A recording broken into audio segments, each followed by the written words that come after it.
everybody, and welcome to the Awakencast. I am your host, Jeremy. Have you ever wondered why some longtime D&D fans are exploring alternatives to 5th edition? What makes role-playing games resonate with us? And how do we know when it's time to move on from 5th edition? Today, we'll dive deep into these questions and more, reflecting on the deeper aspects of our gaming experiences. Join me as I share my own journey and reasons for stepping away from the 5th edition brand. As you open the chest, hoping it's not a mimic, let's delve into today's adventure. Welcome to episode 3, Beyond the D20, Exploring New Realms. So, why are we here today? Well, let's talk about Wizards of the Coast. If you've been keeping up, you know they've recently developed a bit of a reputation. And, well, not the good kind.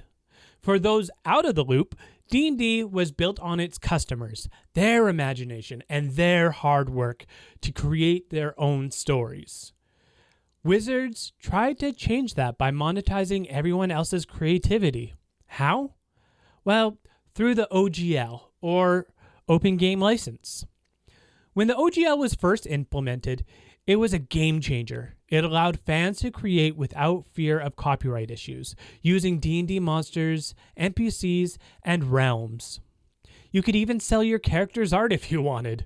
The only restrictions were on official logos, art published by Wizards. Even then, you could use some, but not claim it as your own. You could use their modules, stream their content, and no one batted an eye. But then came the downfall. Wizards tried to scrap the amazing OGL to maximize profits and monetize this generous community. When whispers of 1D&D began, I was puzzled. 5th edition was great. Why change it? Sure, some improvements were needed, but what it was seeming like was 1D&D had kind of a cash grab to it, trying to monetize on every different level. The OGL controversy was a real turning point for me. Seeing Wizards change so much was really disappointing. I have so many fond memories of running Curse of Strahd, my first game as a dungeon master. I still have all my books and merch from before then, and I cherish them deeply. It's like seeing an old friend change in ways you didn't expect, and feeling a bit of sadness over what once was. The final straw? Well, when Wizards laid off 1,100 of their employees, artists, writers, and other creative people at Wizards of the Coast. If you're making sales records, you should reward your employees, not fire them. My heartbreak turned into pure disappointment. Now, when I visit game stores and see the latest books, I feel sad.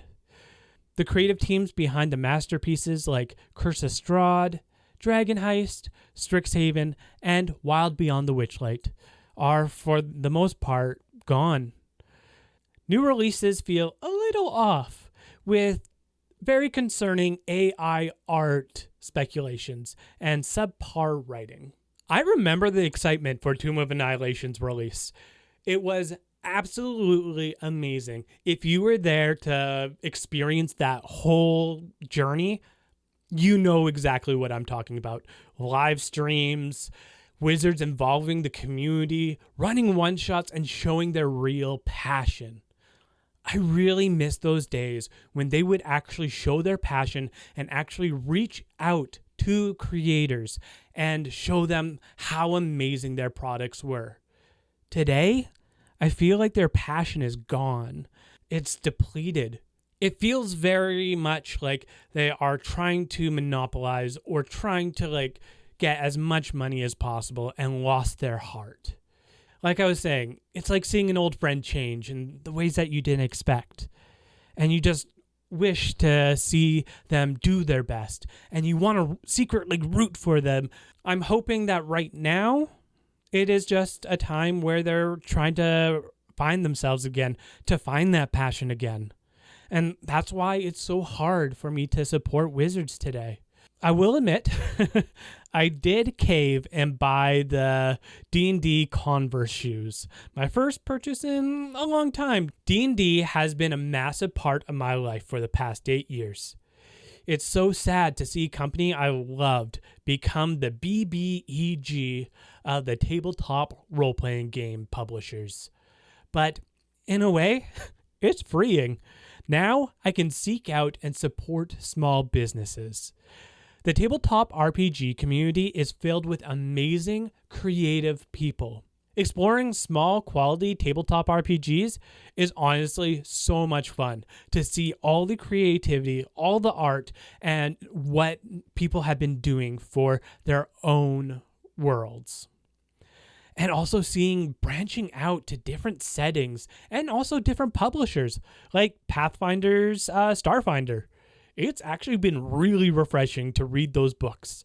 I absolutely love sci-fi, and Starfinder is a gem. Though the starship battles can be a little tricky to learn, it's a bit convoluted. Whenever you can, support the community. Find something that speaks to you. I'm passionate about Dungeons & Dragons, and I love sharing it with anyone who shows interest. I've been a dungeon master for over 8 years. What can I say? I have found my style, focusing on roleplay, story, and character development, as well as just having so much fun and having that freeing experience to just hang out with my friends. That's ultimately the best thing about playing Dungeons & Dragons, tabletop RPGs, is having that quality time with my friends, laughing at the table, and it has brought so much joy and so much happiness to my life. So for all of the people that I have played D&D with through my 8 years, I've had so much fun with every single one of you. It has been an amazing experience. I've learned so much from all of you, as well as I feel like I have imparted a little bit of myself to you. So thank you so much for you taking part in my life. So the days of getting excited about Wizards of the Coast projects are kind of behind me now. I'm focused on homebrew content, exploring my own ideas, and building stories with my players. It's an incredibly rewarding experience.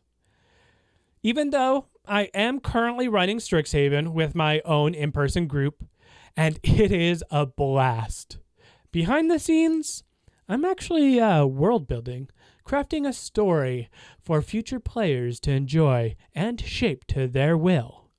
My heart still is sad, but it is still so full of hope and excitement for the future of the tabletop RPG world. Thank you for tuning in to this episode of The Awakencast. If you enjoyed our chat, be sure to check out our website at theawakencast.com for more content. And also, don't forget to follow us on Instagram at The Awakencast for updates and behind-the-scenes fun. And if you want to keep the conversation going and don't want to miss out on this community growing, join our awesome community on Discord. I'm your host, Jeremy, reminding you to stay curious, stay kind, and keep being awesome. Until next time, happy adventuring.